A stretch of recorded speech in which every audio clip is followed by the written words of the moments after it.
and then you go, well, what should the maximum thickness be? And then start changing the material or getting to the edges of what's allowable with the material. And then, people start attacking each other. And I think by the time companies start attacking each other on what's legal and what's not, then we've all gone too far. Yeah, definitely. But like I think it's very normal to want to push the boundaries of rules.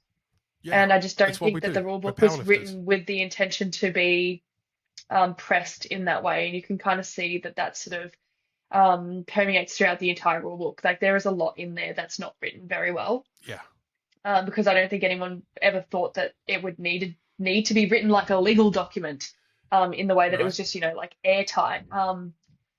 So yeah, I feel like the IPF would have to come out with a new iteration of the rule book before 2026, and I think that's when we're going to see whether these Oh, sleeves yeah. survive or not. Initially, no one thought that people would boil their knee sleeves to put them on either. Boil their knee sleeves Mm.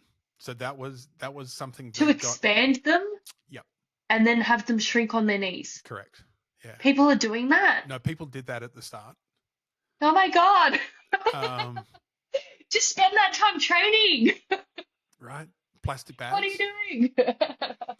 The use of plastic bags, all those kind of things to Yeah, slide them yeah, on. And so we yeah, started getting, putting rules around that, which I thought was important, that if it's going to be raw, then put it on yourself.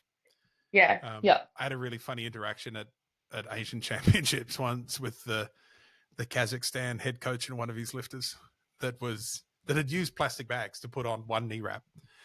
One of the Kiwi lifters came up and told me what was going on. I think I was chief for that one. So I went down just to wander through and deal with it. And so we knew that he was in the next room getting his other knee sleeve on using a plastic bag. So I just waited till it was almost on. That it was, it was halfway over his kneecap before I went in there and go, pal, Calculated. take them off. Take them off. And so it ended up being this funny conversation of a guy that doesn't speak Russian and a guy that doesn't speak English trying to communicate. So just Yeah. the larger of the two gentlemen standing in front, just going niet, niet, niet. Only Russian word I knew was just, and so people were doing that a lot. But they were doing it with the old knee sleeves because they realized even with the old knee sleeves, you could get an advantage from having it tight enough. Yeah. So we know that these things are performance enhancing. Why don't we just stop pretending that they're not and go, you know what, they really are. And if you want to go to that extreme to get 5 to 10 kilos, go for your life. Yeah.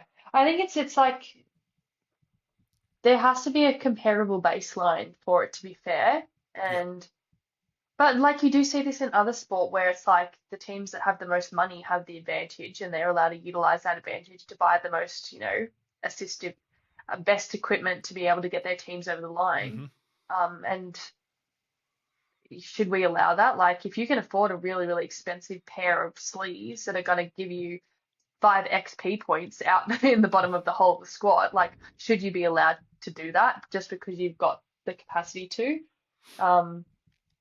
And like we've seen the opposite in sports as well. Like we've seen those suits, those swimming suits get taken out because all of a sudden all these swimmers were breaking these records that have been standing for a really long time. And we've seen these shoes that had that sort of carbon fiber plate in the Yep. bottom of them taken away as well. So it's like where's the line? Where do we allow athletes to do whatever they can to get the most out of human performance, and where does it become cheating? That's a really hard line to draw.